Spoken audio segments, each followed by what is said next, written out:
Hey guys, what's up? It's Sean, Autotopia LA, and we are back with my friend Tomy Drissi. So today we're digging into your 66 GT350H, the Rent-A-Racer. Well, let's pop the hood and let's take a look under here.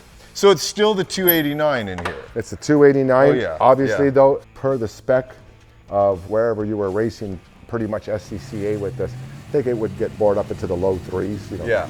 302. So making somewhere in the 400s horsepower. I'd say closer to 500 horsepower. Really? Oh yeah. I like your sticker work here, by the way. This is clean. Well, the car number on it is pretty cool. I love it. It's 33. I've always liked that number. When I bought it, it was uncorked, so it was way too loud for the street. So I corked it a little bit. It was straight piped, full straight pipe. Oh yeah, it's straight pipe Yeah. for racing. So I corked it a little bit so I could drive it on the street a little bit. And I mean, I think like the third or fourth time I got pulled over by the cops, and they were very cool about it. They just said, take it home, and you know, it belongs at Willow Springs. For me, it's one of the greatest color combos ever. You Yeah. got John Player Special, Smokey Unic, Mario Andretti. Mario. That livery for me is just as good as it gets. No, Black and gold. you pointed out the color combo, and I've always, I mean, I still think to this day the Wimbledon white with the blue, with the Guardsman blue stripes, wonderful. It's just amazing. But I fell upon this car and I looked at it and I go, whoa, wait a minute. Yeah. And I just said, okay, you know, this Yeah. is something to have. And I've had it for quite a long time. How long now. have you had this? Like maybe 20 years, Okay. something like that. That's a long time to have it, man. Maybe 17, 18 years, something like that. Okay. Yeah. Let's go back here, because one of my favorite features, I noticed this when you pulled up, this goes back to the, you know, I know this because we spent a little time with Jim Marietta recently over at OVC Mustangs, and the vented back window here. Yeah, to this day, when I have it in the garage and I go look at it and kind of walk around it and just look at the design of it, you know, and I kind of always swoop down. You know, obviously it was for airflow to probably create less drag, but you know, also important to cool the driver down. For sure. You know, get the heat out of there. Yeah. Yep. When you drive these cars from the past, it's, you know, you don't have to be doing 180 miles an hour. Yeah. For the thrill of it. You know, the newer car, I mean, there's such amazing new cars, and you know, you're doing 100 miles an hour, you don't even know it. Yeah. You know, Oh, this is so, yeah. I guess the word visceral. For sure. You know, you feel it in your behind. Absolutely, dude. You feel it in your arms, you know. Yeah, and you get to experience the car. I mean, I know I've driven enough modern cars that you have to go to the point where you're going way too fast for public roads to actually feel like you're going fast. Right. And that's where I think a lot of people get You and in I can trouble. go for a cruise right now, and it's just, you know, you're sitting there cruising 30 miles an hour, and the hum and the feel and the vibration of the motor, and it's cool.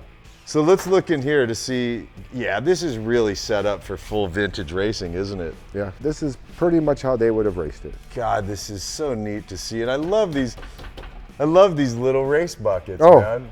It's just so cool, right? Yeah, sorry you don't have one, so you're gonna have to hold on to the bar a little bit. Oh God, I'm just, especially knowing what's coming. It's got belts though. I'm glad this part's padded right here up on the top bar, because there's a good chance my head's gonna whack that with you.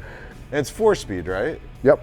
I mean, I can't believe this started as a real 350H, which that's a valuable car at this point. It's a special car, yeah. Then to go, we're gonna kind of kill the value and we're gonna turn it into a friggin' race car. Like I've heard my dad tell stories of the rent it on Friday, head to the track, drop it back off to Riverside on Raceway. Monday.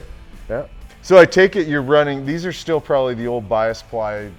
Those are blue streaks. Those are slicks. So obviously we don't take it out in the rain, but yeah, I mean, just to go take a drive to maybe a quick spin at Mulholland, or you know, go up Laurel Canyon, take it to the beach. Well, man, I tell you, we can talk more in the car, but I want to, dude, I can't tell you how much I can't wait to go for a ride in this car.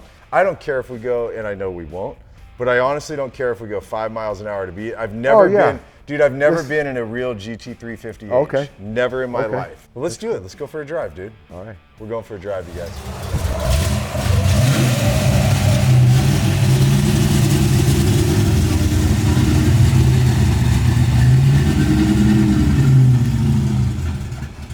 Hey guys, before we go for a drive, head over to atlamerch.com and check out the store. We've got shirts and hats, stickers, keychains, and of course, the hot chick shirt. All right, let's go for a drive.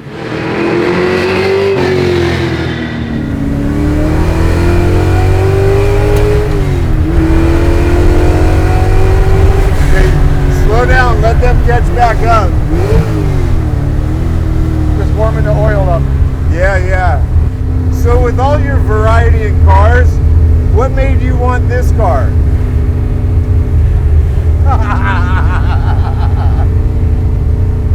Because it's this car, right?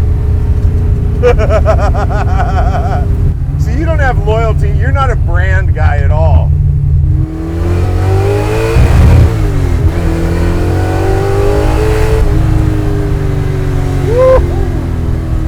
Wow, what a great car.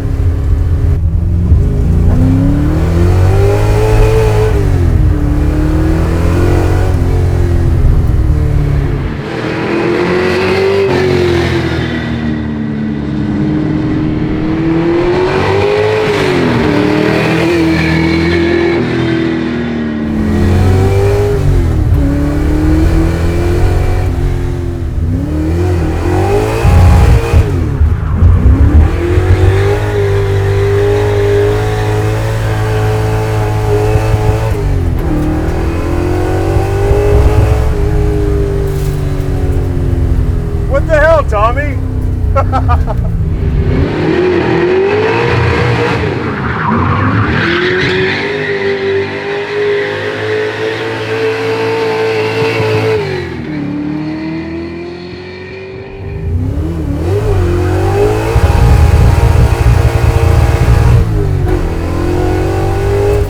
There you go. Wow, what a car, Tommy.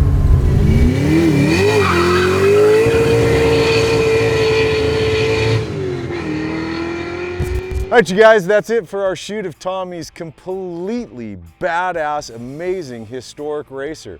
66 GT350H converted into a B production race car, but with all the stock stuff to bring this car back to its original condition if you want to. But with a guy like Tommy that drives like Tommy, I doubt that's gonna happen anytime soon, because this guy knows nothing more than full blown, foot to the floor, tires spinning, smoke flying. That's what Tommy's about. And I love that he's willing to do that in a car that has the value that this does and the history of it. Absolutely loved this shoot. So hope you guys had fun with us in this one. As always, a massive thanks for hanging and watching and supporting what we do. You know I appreciate it, you guys. I will see you in the next episode. All right, man, later.